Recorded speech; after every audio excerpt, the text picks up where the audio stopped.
Geotag complete কৰা হ'ল, ইকুৱেচি complete কৰা হ'ল, ঘৰ কেতিয়া আহিব বা ঘৰৰ টকা কেতিয়া পাব। আৰু কিছুমানৰ প্ৰশ্ন, প্ৰথম আৰু দ্বিতীয় কিস্তিৰ টকা পালে কিন্তু তৃতীয় কিস্তিৰ টকা এতিয়ালৈকে পোৱা নাই, বহুত দিন হৈছে। আপুনি যদি চৰকাৰী ঘৰ পাব বিচাৰে আৰু আপুনি যদি অনলাইন জিঅ'টেক সাৰ্ভে কৰিছিলে তেন্তে আজিৰ ভিডিঅ'টো আপোনাৰ বাবে।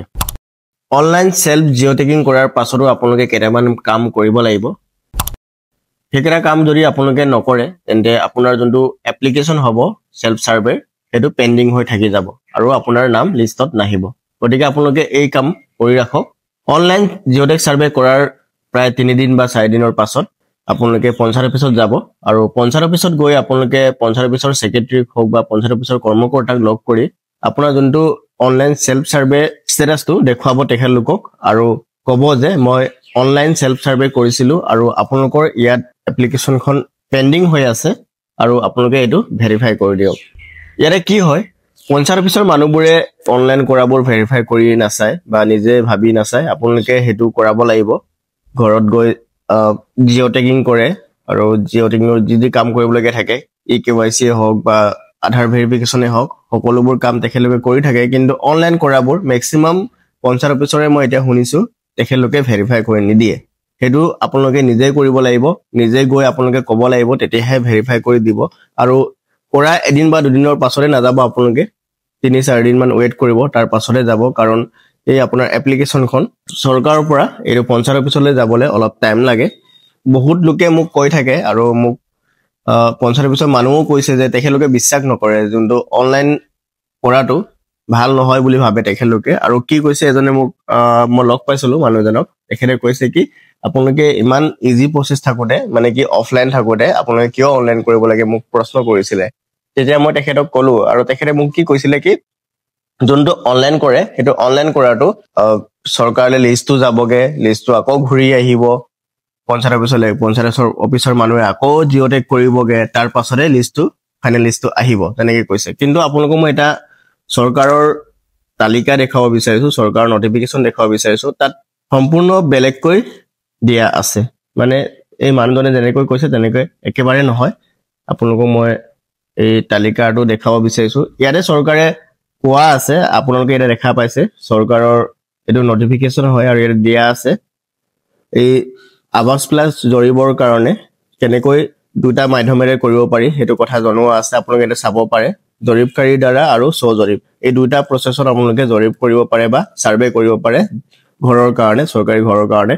ইয়াতে আপোনালোকে সম্পূৰ্ণ ডিটেইলছবোৰ চাব পাৰিব যে জৰীপকাৰীৰ দ্বাৰা মানে পঞ্চায়ত অফিচৰ মানুহৰ দ্বাৰা আৰু আপুনি স্বজৰীপ যদি অনলাইন কৰাটো বুজাইছে। ইয়াতে আপোনালোকে সম্পূৰ্ণ চাব পাৰে। স্বজৰীপৰ কথাটো মই আপোনালোকক ক'ব বিচাৰিছো। ইয়াতে পৰিয়ালৰ যিকোনো সদস্যই এই জৰীপ কৰিব পাৰিব আৰু আধাৰৰ সহায়ত বাধ্যতামূলক ইকেৱাইচি, প্ৰয়োজনীয় নথিপত্ৰ প্ৰদান আৰু পৰিয়ালৰ এজন সদস্যক সম্ভাৱ্য হিতাধিকাৰী হিচাপে চিনাক্ত, এইকেইটা প্ৰচেছ কমপ্লিট কৰিলেই ইয়াতে আপোনালোকে দেখা পাইছে চূড়ান্ত পৰ্যায়, তৃতীয় গাঁও সভা আৰু আপত্তি নিষ্পত্তিকাল আৰু চূড়ান্ত তালিকা প্ৰস্তুত।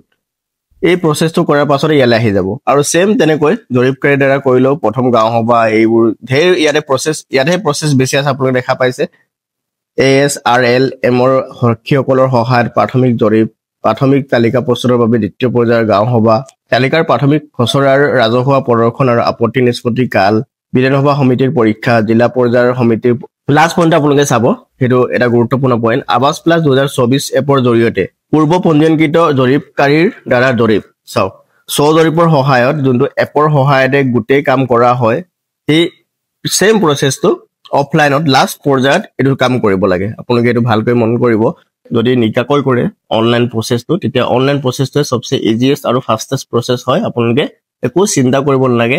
মই ছেক্ৰেটাৰীজনৰ লগত কথা পাতিছিলো যে মই কেইবাজনৰো অনলাইন কৰি দিছো, আপোনাৰ তাতে কিছুমান এপ্লিকেশ্যন আহিব ঘৰৰ কাৰণে, সেইটো আপোনালোকে এপ্ৰুভ কৰি দিব। তেখেতে ফোন কৰিছে, ফোন কৰি মাতিছে মানুহবোৰক আৰু ঘৰ পোৱা যোগ্য নে নহয় সেইটো চাইছে, তাৰ পাছত ভেৰিফাই কৰি দিছে। ভেৰিফাই কৰাৰ লগে লগে এভৰিথিং অ'কে, চব হৈ গৈছে। এইটো লিষ্ট ফাইনেল লিষ্টত আহি যাব। আৰু আপোনালোকৰ বহুতে এতিয়া ভাবি আছে যে জিঅ'টেক কমপ্লিট কৰা হ'ল, ইকুৱেচি কমপ্লিট কৰা হ'ল, ঘৰ কেতিয়া আহিব বা ঘৰৰ টকা কেতিয়া পাব। আৰু কিছুমানৰ প্ৰশ্ন, প্ৰথম আৰু দ্বিতীয় কিস্তিৰ টকা পালে কিন্তু তৃতীয় কিস্তিৰ টকা এতিয়ালৈকে পোৱা নাই, বহুত দিন হৈছে। চাওক, এতিয়া মই প্ৰথম কথাটো আপোনালোকক জনাব বিচাৰিছো, আপোনাৰ জিঅ'টেকিং কমপ্লিট হৈছে, ইকুৱেচি কমপ্লিট হৈছে, ঘৰৰ টকা কেতিয়া পাব। এই চৰকাৰে বাজেটটো অনুমোদন কৰিব লাগিব সেই বাজেটটো অনুমোদন কৰাৰ পাছতে আপোনাৰ যেটো ঘৰৰ কাৰণে টকাটো পঞ্চায়ত অফিচলৈ পঠিয়াব আৰু পঞ্চায়ত অফিচে আপোনাৰ যোনটো জব কাৰ্ডৰ জৰিয়তে পইচাটো পঠিয়াই দিব আপোনাৰ একাউণ্টত এতিয়া কথাটো হ'ল ডাইৰেক্ট চৰকাৰৰ পৰা পঠিয়াই নিদিয়ে এতিয়া কাৰণ পঞ্চায়ত অফিচত ইকেৱাইচি কাৰণে ভেৰিফিকেশন হৈ আছে ইয়াতে যিমান জনৰ নাম চৰকাৰলৈ পঠিওৱা হ'ব প্ৰথম পৰ্যায়ৰ কাৰণে বুলে 500 জন ইকেৱাইচি কৰিলে বা জিঅ' টেকিংৰ ভেৰিফিকেশন কৰিলে 500 জনক একেলগে দিয়া নহয় এই পঞ্চায়ত অফিচৰ পৰা পঠিওৱাৰ পাছত চৰকাৰে এটো একচেপ্ট কৰিব চাব চালিজাৰি চাব তাৰ পাছৰে হেইটোৰ হিচাপত ধৰক 500 জনৰ 100 জনৰ কাৰণে প্ৰথমতে বাজেট পঠিয়াব এই বাজেটটো আকৌ পঞ্চায়ত অফিচত আহিব পঞ্চায়ত অফিচৰ পৰা টকাখিনি বেনিফিচিয়াৰী একাউণ্টত পঠিয়াব জব কাৰ্ড থ্ৰুদি এতিয়া মানুহবোৰে ভাবি আছে কেতিয়া টকা সোমাব বহুত দিন হৈছে এতিয়া টকাবোৰ সোমাব লাগে মেবি ইলেকশনৰ আগে আগে সোমাব পাৰে কাৰণ ইলেকশন এতিয়া আহি আছে বা ইলেকশনৰ পাছতো সোমাব পাৰে কিয় কৈছো তাৰ এটা কাৰণ আছে চৰকাৰক ইলেকশন খেলিবৰ কাৰণে এতিয়া বহুত টকাই লাগে কাৰণ ইতিমধ্যে অৰুণোদয় আত্মসহায়ক গোটৰ টকা বুলি তেনেকে আৰু বহুত টকা চৰকাৰে ইতিমধ্যে খৰচ কৰি আছে আৰু মেবি জনসাধাৰণৰ চকুত নলগা কামবোৰ এতিয়া অলপ সময়ৰ কাৰণে স্থগিত ৰাখিব পাৰে মিটিং আকাৰে মানুহবোৰক দেখুৱাব পাৰে তেনেকুৱা টাইপৰ টকাবোৰহে চৰকাৰে এতিয়া প্ৰদান কৰিব যদি আপোনালোকে চৰকাৰী ঘৰৰ কাৰণে আবেদন কৰি ৰাখিছে বা জিঅ'টেক কৰি ৰাখিছে নিশ্চয় টকাটো পাব যদি আপুনি যোগ্য হয় তাৰ পাছতে আৰু এটা পইণ্ট আপোনালোকৰ বহুতৰে চৰকাৰী ঘৰ ইতিমধ্যে নিৰ্মিত হৈ আছে আৰু প্ৰথম আৰু দ্বিতীয় কিস্তিৰ টকা সম্পূৰ্ণ পাই গৈছে কিন্তু তৃতীয় কিস্তিৰ টকা এতিয়ালৈকে পোৱা নাই বহুতৰে কমেন্ট মই পাইছো বহুতে কমেন্ট কৰি জনাইছে যে তৃতীয় কিস্তিৰ টকা কেতিয়া সোমাব এতিয়ালৈকে তাৰ একো আপডেট পোৱা নাই কথা পাতিছিলো পঞ্চায়ত অফিচৰ মানুহৰ লগত তেখেতলোকে কৈছে যে চৰকাৰে বাজেট দিয়া নাই বুলি এতিয়ালৈকে চৰকাৰৰ পৰা যেতিয়া বাজেট আহিব তেতিয়াহে টকা একাউণ্টত সোমাব বেনিফিচিয়াৰী একাউণ্টত গতিকে একজেক্ট ডেটটো ক'ব নোৱাৰি কেতিয়া চৰকাৰে টকাটো দিব